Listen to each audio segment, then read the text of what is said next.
천지를 창조하신 지난 시간에 1장 살펴보았고요. 그 창조 원리가 무에서 유로 창조하셨고 필요해서 만드셔서 채우셨고 그리고 그 만드신 것이 아름답게 완벽하게 창조하셨다. 이게 창조 원리입니다. 그 안에 이제 어떠한 순서로 만드셨는지 그 순서가 6일 동안에 만드신 것이 기록되어 있습니다. 그리고 마지막에 이제 7일째 그 내용은 2장에 자세히 기록되어 있습니다. 그러면서 첫째 날부터 여섯째 날까지 만들어진 그 모든 모습을 보시고 마지막에 만든 하나님의 형상을 가진 인간이 이제 그것을 관리하는 그 관리권을 위임받고 그 관리권을 주님을 위해서 잘 사용하게끔 하시는데 그 전체를 돌아보시는 내용이 이 2장에 들어 있습니다. 자, 그래서 1절 하나님은 하늘과 땅과 그 가운데 있는 모든 것을 다 이루셨다. 하나님은 하시던 일을 엿새 날까지 마치시고 일의 날에는 하시던 모든 일에서 손을 떼고 쉬셨다. 그래서 이제 안식일이 된 겁니다. 그런데 여기 이제 하늘과 땅과 모든 것을 다 이게 이제 첫째 날부터 여섯째 날까지 하신 일을 돌아보신다. 그러니까 이제 보시기에 좋아서 하나님께서 그 만든 목적에 따라서 분명하게 말씀해 주시는데 그게 바로 우리가 하나님을 보는 또 하나님께 감사하는 그 날이 이제 하나님이 쉬시는 그날 안식일 그날에 이루어지는 겁니다. 그래서 3절 이렛 날에 하나님이 창조하시던 모든 일에서 손을 떼고 쉬셨으므로 하나님은 그날을 복되게 하시고 거룩하게 하셨다. 이 3절 말씀이 계속 이제 구약 전체를 아우릅니다. 그래서 모든 율법의 그 안식일이라는 개념, 특히 토라라고 하는 모세 오경에 이 안식일의 규정이 들어갑니다. 근데 여기에 이제 많은 이제 신학자들이 그게 마지막 날이냐, 첫날이냐, 이런 것을 놓고 이제 많이 갈립니다. 그리고 우리는 이제 그 날을 그것보다는 더 중요한 날, 그게 주님의 날, 그래서 주일 해서 첫날을 이제 정합니다.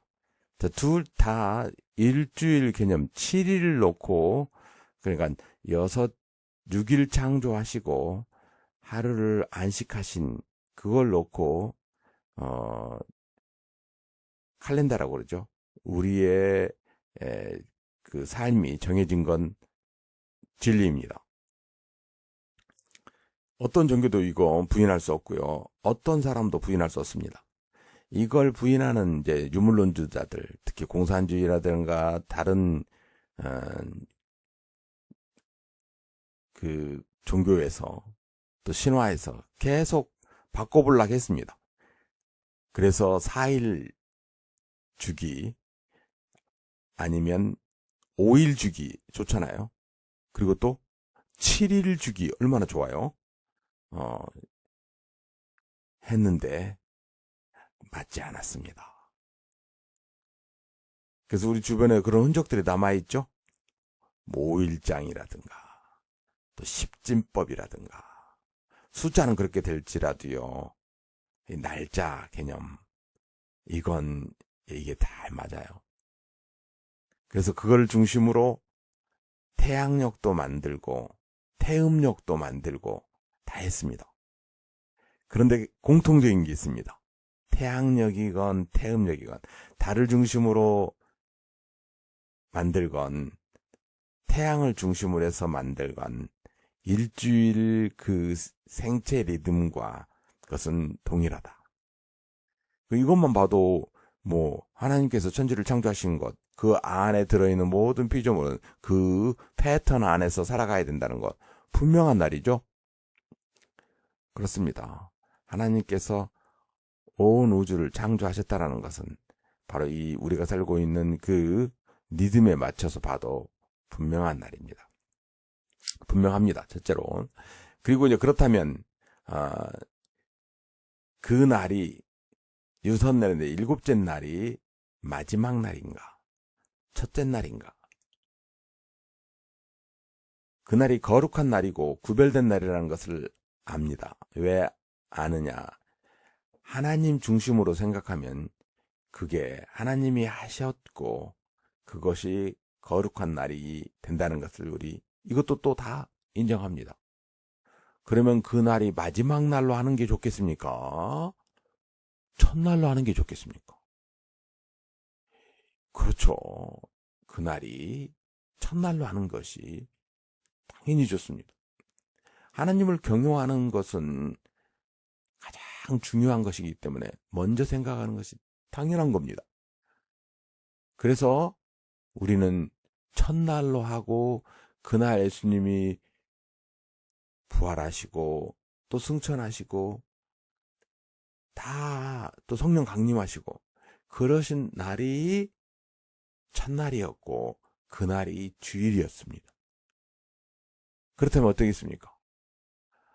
거룩하고 구별되고 안식하고 첫날 해야 되고 그렇죠?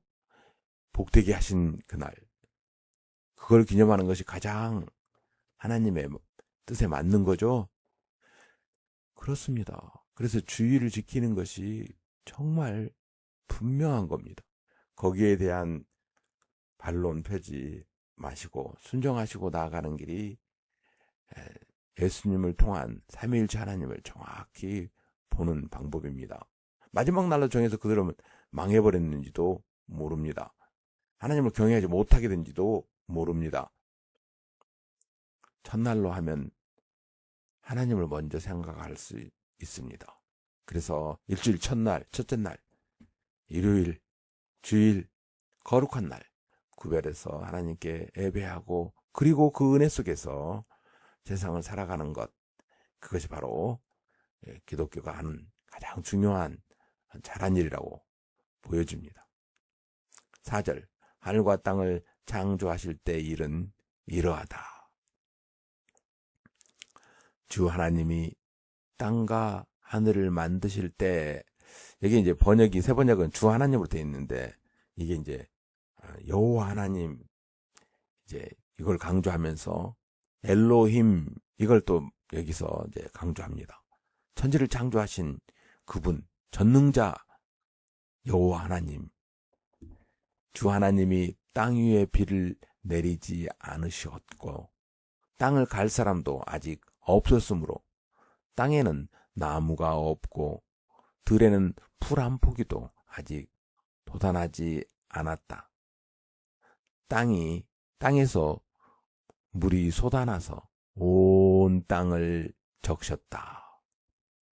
자, 이게 이제 식물도 만드셨잖아요. 그런데 풍성하게 자라게 한 건 나중 일이다. 하나님께서 이제 그걸 다 만드시고 난 다음에 이걸 채워주셨다. 그 결과 주 하나님의 땅의 흙으로 사람을 지으시고 그의 코에 생명의 기운을 불어 넣으시니 사람이 생명체가 되었다. 주 하나님이 동쪽에 있는 에덴에 동산을 일구시고 지으신 사람을 거기에 두셨다. 자, 에덴의 동산을 일구셨다. 그리고 그 동산에 하나님께서 만드신 사람이 살게 하셨다. 그 뜻이죠. 그리고 주 하나님은 보기에 아름답고 먹기에 좋은 열매를 맺는 온갖 나무를 땅에서 자라게 하시고 동산 한가운데는 생명나무와 선과 악을 알게 하는 나무를 자라게 하셨다. 자, 이거 에덴 동산에 모든 먹을 것을 다 주셨는데 앞에서 우리 1장에서 봤던 그 식물들을 먹게 하셨죠. 자, 그럼 여기서 이제 하나님의 형상이라고 하나님께서 1장에서 말씀하셨는데 구체적으로 하나님의 형상이 어떻게 되어 있는지를 이야기해 주시죠. 그 흙의 구성 성분을 가지고 그렇습니다. 이거 하나님의 말씀입니다. 그리고 하나님의 능력이 들어 있습니다. 거기에 영혼을 가진 피조물을 만드셨다. 그게 바로 하나님의 형상을 가진 인간입니다. 노마서에 가면 이제 그 중요한 이 질서를 이제 이야기해주고 있는데요. 이렇게 되어 있습니다. 노마서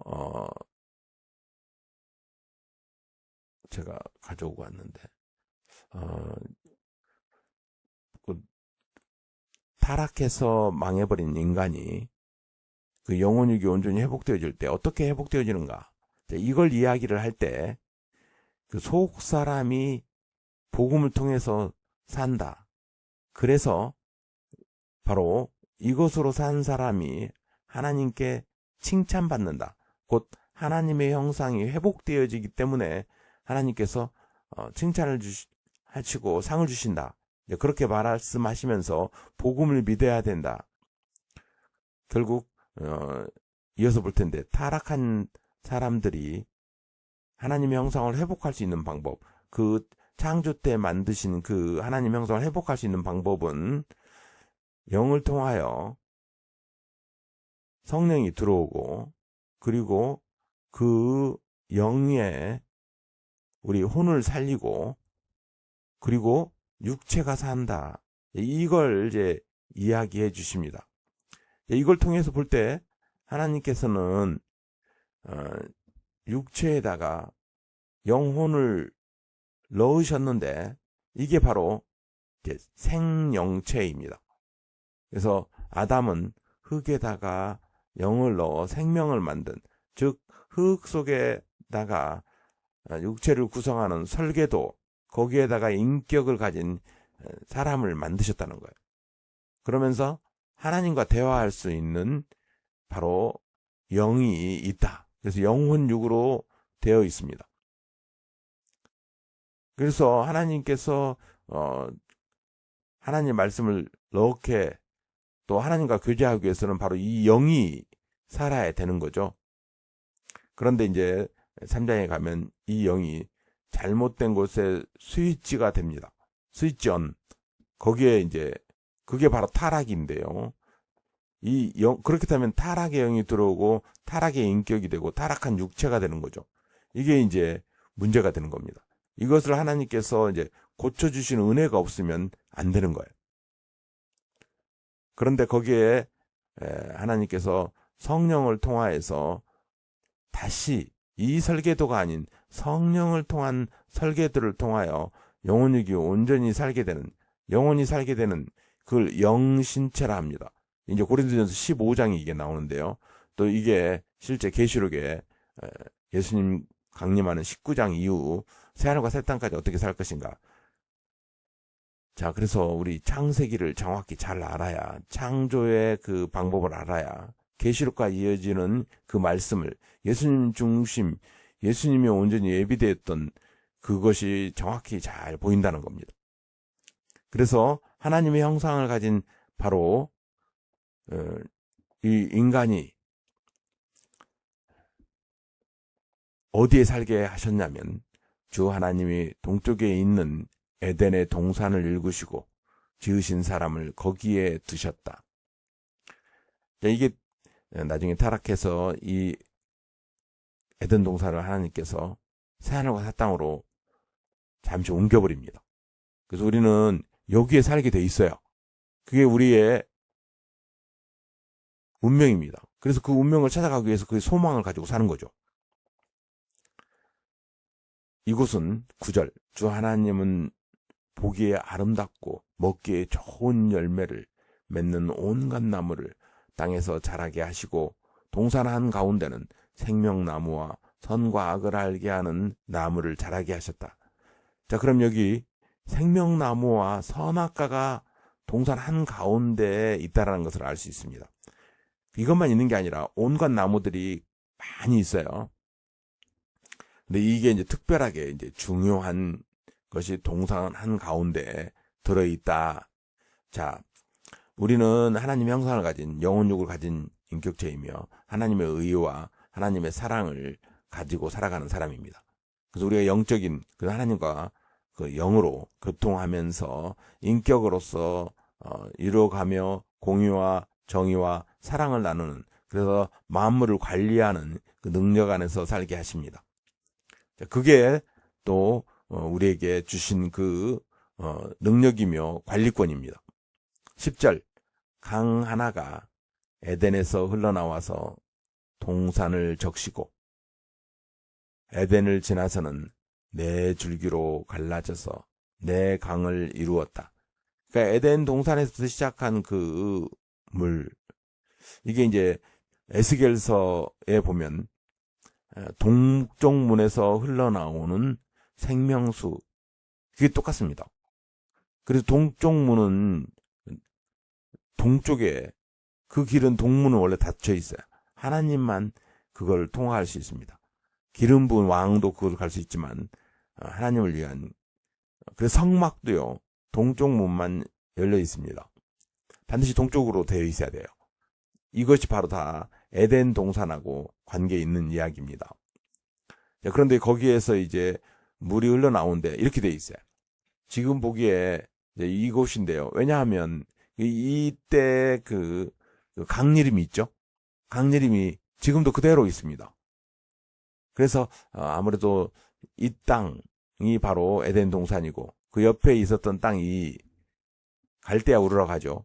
우리 나중에 이제 바벨탑을 지었던 그게 이제 롯 땅 이렇게 이제 보여지는데 분명하지는 않습니다. 하나님께서 이걸 다른 곳으로 옮겼기 때문에. 그런데 그 이름이 지금 있습니다. 그대로. 그래서 그때는 한쪽은 유프라데스강, 기온강, 비손강, 그 히델강, 티그리스강이라고 그러죠. 자, 이렇게 이제 문명의 발생지라고 할 수 있는 이 에덴 동산이 이렇게 있다.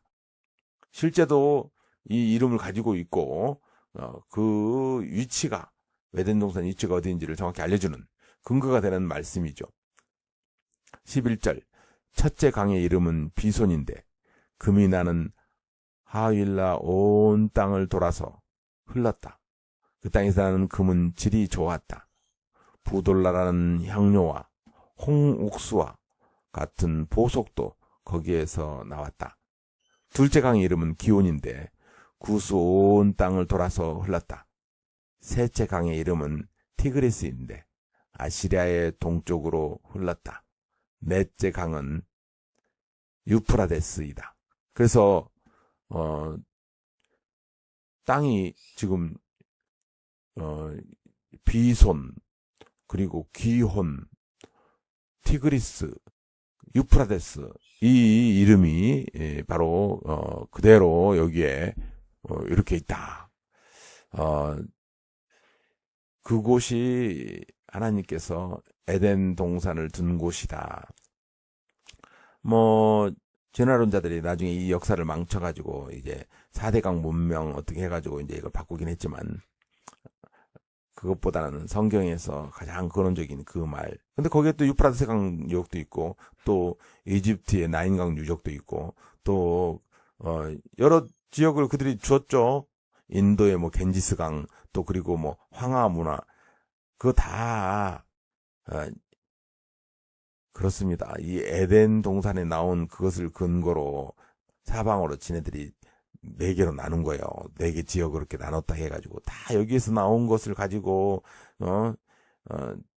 이상한 소설을 쓴 겁니다. 진화론자들이. 자, 그래서 우리 에덴 동산의 위치. 그런데 이제 진짜 중요한 게 있죠. 하나님께서 이 에덴 동산을 만들어 주시고, 그리고 온 인류에게 이곳을 바라보면서 살아가게 하신다는 겁니다. 그건 하나님의 주권을 가지고 하나님께서 만드신 그곳에 하나님을 바라보면서 살아야 피조물은 올바로 살기 있기 때문에 그렇습니다. 그래서 에덴 동산을 생각하면서 또 그렇게 위치하게 한 것과 그곳에서 여러 생명 현상이 나타나게 한 건 하나님께서 창조주이시고 하나님 주권 안에서 살아가는 것이 피조물이 가장 올바른 방법이다. 이걸 정확히 이제 알려두십니다. 이것을 벗어날 때 그들은 타락을 하게 되고 타락된 것으로 인하여서 잘못돼 가는 것들이 이제 나타나는 거죠. 그래서 이 장은 창조하신 그곳에 하나님의 형상을 가진 인간이 살 수 있는 곳, 그리고 그 관리권이 어떻게 위임되었는가, 이것들을 잘 보여주는 부분이죠. 15절, 주 하나님이 사람을 데려다가 에덴 동산에 두시고 그곳을 맡아서 돌보게 하셨다. 주 하나님이 사람에게 명하셨다. 동산에 있는 모든 나무의 열매는 내가 먹고 싶은 대로 먹어라. 그러나 그럼 여기에는 이제 생명나무도 들어있죠. 그걸 먹으면서 이제 생명을 영원히 살아야 되겠죠. 그러나 선과 악을 알게 하는 나무의 열매만은 먹어서는 안 된다. 그것을 먹는 날에는 너는 반드시 죽는다. 왜냐하면 죽어야 돼요. 선과 악을 알면 죽어야 돼요. 이거 피조물의 한계입니다. 왜냐하면 하나님께서는 하나님 주권 아래 하나님 형상을 가진 사람을 만들었어요. 그런데 하나님 명령 안 따르고, 그렇죠, 타락한 상태에서 영원히 살게 하면 안 돼요. 그건 정말 그게 문제입니다. 그러면 하나님 형상 가진 인간이 하나님 명예를 더럽히고 온갖 혼탁하게 할 수 있잖아요. 그래서 죽어야 됩니다. 죽는 게 또 은혜예요. 왜냐하면 하나님께서는 창조 법칙 안에 영을 넣으셨다고요. 그러면 그 영을 통하여 다시 온전하게 살 수 있게 장치를 마련한 거잖아요. 그러면 살리시겠다는 것들은 들어있다는 거죠. 말 안 들으면 죽지만 그 회복의 은혜 베푸셔서 살 수 있게도 만드셨다. 이걸 봐야 돼요. 18절, 주 하나님이 말씀하셨다. 남자가 혼자 있는 것이 좋지 않으니 그를 돕는 사람, 곧 그에게 알맞은 짝을 만들어주겠다. 주 하나님이 들의 모든 짐승과 공중의 모든 새를 흙으로 빚어서 만드시고 그 사람에게로 이끌고 오셔서 그 사람이 그것들을 무엇이라고 하는지를 보았다. 그 사람이 살아있는 동물 하나하나를 이루는 것이 그대로 동물들의 이름이 되었다. 이 사람은 엄청나게 이거 스마트하죠. 그렇습니다. 하나님의 형상을 가진 인간의 그 능력, 만물의 영장입니다. 대단하죠. 그렇죠. 그런데 딱 하나의 단점이 있어요. 아담을 만들어 놨는데 애롭다라는 거예요. 동물도 다 짝이 있고 생육하고 번성하고 있는데 사람만 너무 애로운 거예요. 20절, 그 사람이 모든 집짐승과 공중의 새와 들의 모든 짐승에게 이름을 붙여주었다. 그러나 그 남자를 돕는 사람 곧 그의 짝이 없었다. 그래서 주 하나님이 그 남자를 깊이 잠들게 하셨다. 마취시킨 거죠. 그가 잠든 사이에 주 하나님이 그 남자의 갈빗대를 하나 뽑고 그 자리는 살로 메우셨다. 이거 이제 재생되겠죠? 근데 이제 그 몸의 일부분을 지금 뽑아서 22절 주 하나님이 남자에게서 뽑아낸 갈빗대로 여자를 만드시고 여자를 남자에게로 데리고 오셨다. 그러면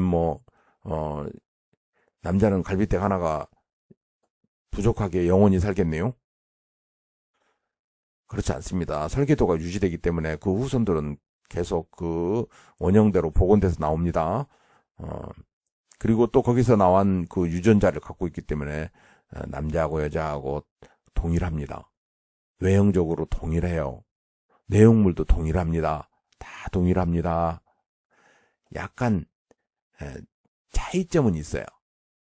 여자로서의 여자 모습, 남자로서의 남자 모습. 상보적이라고 그러죠. 같은데 상보적이라고 합니다. 상보성을 띱니다. 이걸 상보성이라 합니다.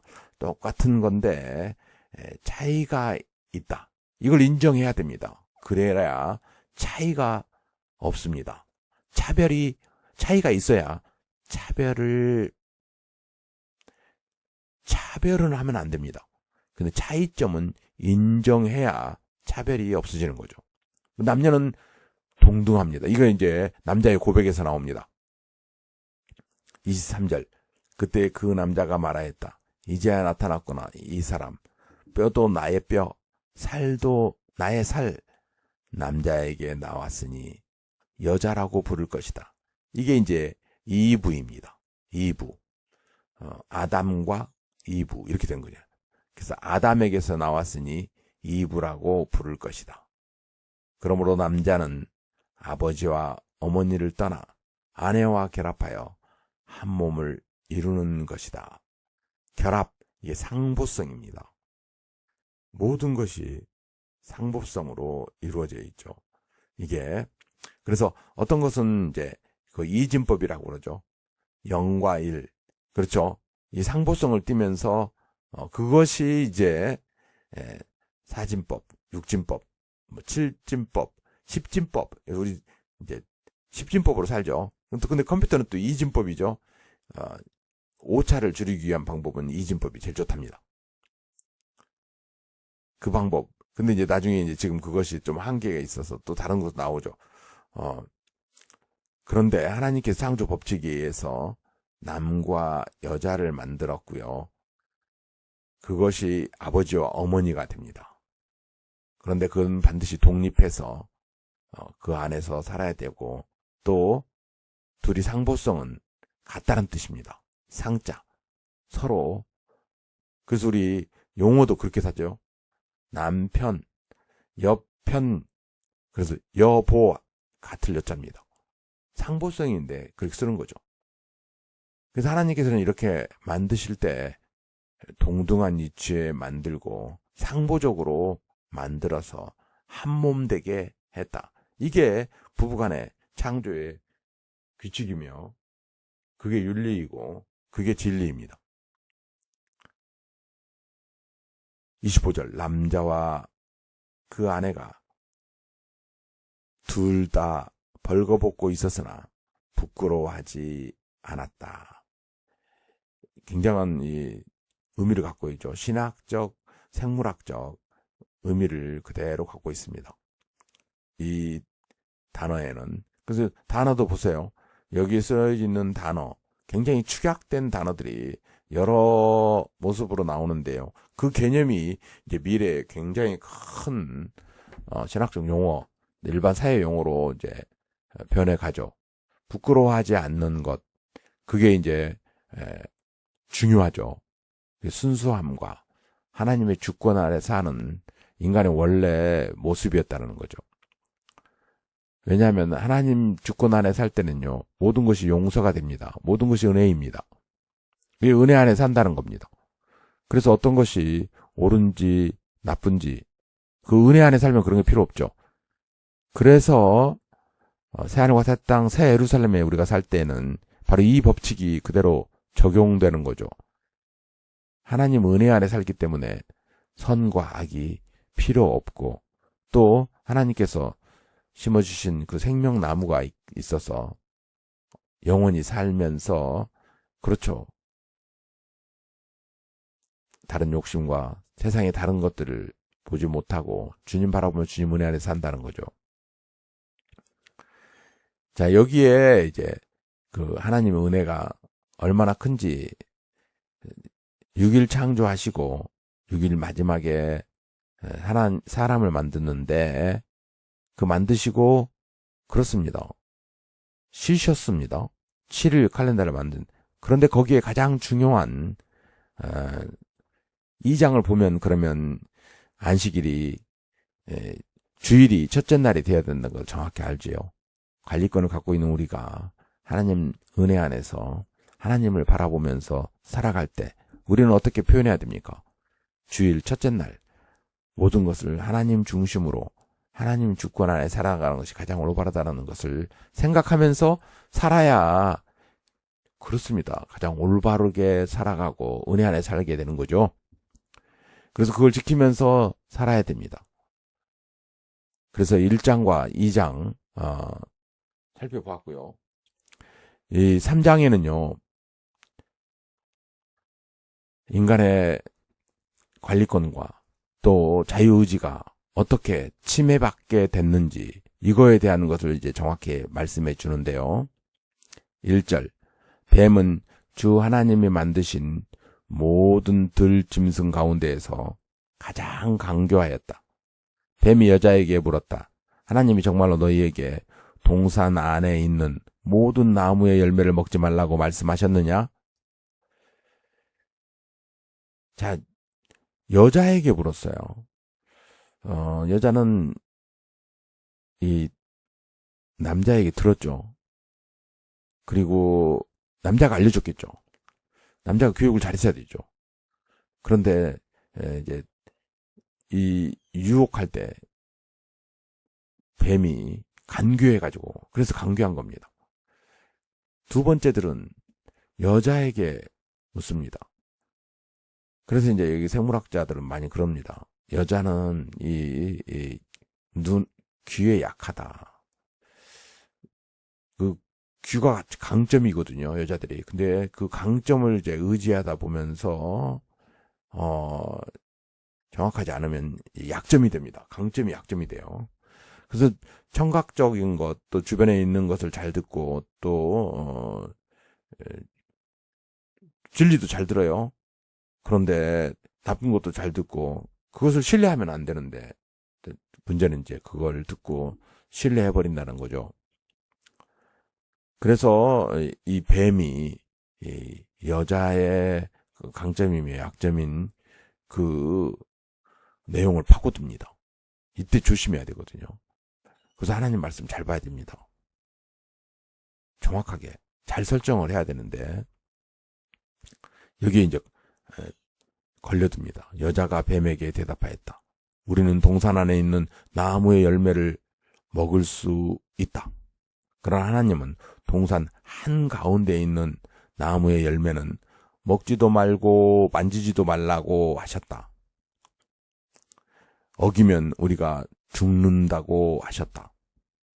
뱀이 여자에게 말하였다. 너희는 절대로 죽지 않는다. 자, 이 가운데 이제 중요한 게 있죠. 동산 한가운데 있는 생명나무는 먹으라 했어요. 이것도 틀려요. 근데 선악과는 따먹으면 안 된다 했어요. 그거 만지지는 말라고는 안 했습니다. 먹지 말라고 했습니다. 이제 여러 오류가 있습니다. 여기에 지금, 아니, 하나님께서 분명히 말씀해 주시는데 그 오해가 지금 그걸 이제 나온다는 거예요. 그리고 하나님께서는 죽는다 했습니다. 죽습니다. 그런데 그게 이제 시간적 차이가 있죠. 하나님께서는 시간을 말하지 않고요, 징조를 말합니다. 시간은 다 그래요. 그래서 이제 여기에 대한 오해가 이제 나옵니다. 마귀는 이걸 파고드는 거예요.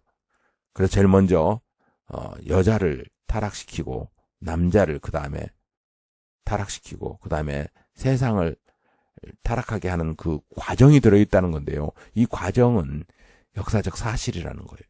신학적 사실입니다. 실제적 사실이라는 겁니다. 그래서 우리가 되돌아보면 정확히 우리를 알면 이것으로 인하여서 됐다는 거, 이건 모든 사람이 인정합니다. 지성을 가지고 있다면 인정하게 돼요. 계속 그 과정을 이제 보여주는데요. 하나님은 너희가 그 나무 열매를 먹으면 너희 눈이 밝아지고 하나님처럼 되어서 선과 악을 알게 된다는 것을 아시고 그렇게 말씀하신 것이다. 이거 벌써 지금 강력한 귀로 들어와 버렸습니다. 그래서 이제 흔들리기 시작했습니다. 아니야 하고 여기에 이제 결심하지 말고 떨어뜨려야 됩니다. 여기 이제 중요한 거죠. 우리 주변에는 유혹 그리고 나쁜 것들, 호기심 이런 것들이 많이 있습니다. 지금 우리는 타락한 존재이기 때문에 더더구나 그렇습니다. 육신에 그것이 들어있어요. 근데 그걸 정확히 하나님 말씀 안에서 비추어서 그것을 벗어나려고 해야 되는데요. 여자가 그거 벗어날 능력이 없습니다. 그래가지고 여자가 그 나무의 열매를 보니 먹음직하고 보암직도 하였다. 그뿐만 아니라 사람을 슬기롭게 할 만큼 탐스럽기도 한 나무였다. 여기 이제 보니까 먹음직하고 보암직하고 그쵸? 여자 그 열매를 따서 먹고 함께 있는 남편에게 주니 그도 그것을 먹었다. 자, 왜 따서 줬겠어요? 먹으니까 죽지 않더라는 거잖아요. 죽는다 했는데. 그러니까 지금 사탄의 말에 확신이 들어가지고요. 그 남편에게 준 겁니다. 그러자 두 사람의 눈이 맑아져서 자기들이 벗은 몸인 것을 알고 무화과나무 잎으로 치마를 엮어서 몸을 가렸다. 그 남자와 그 아내는 날이 저물고 바람이 서늘할 때에 주 하나님이 동산을 거니시는 소리를 들었다. 남자와 여자는 주 하나님의 낯을 피하여서 동산나무 사이에 숨었다. 이게 타락입니다. 하나님을 벗어나 사탄 말을 신뢰하고 그러면서 하나님께서 하신 그 말씀을 까먹어버리고 사단편에 서버리는 것, 도망가는 것, 하나님 품에서 벗어나는 것, 이게 타락, 관역에서 벗어나는 것, 그게 타락입니다. 그래서 이렇게 돼서 타락하게 된 거죠. 그 구체적인 이제 결과 어찌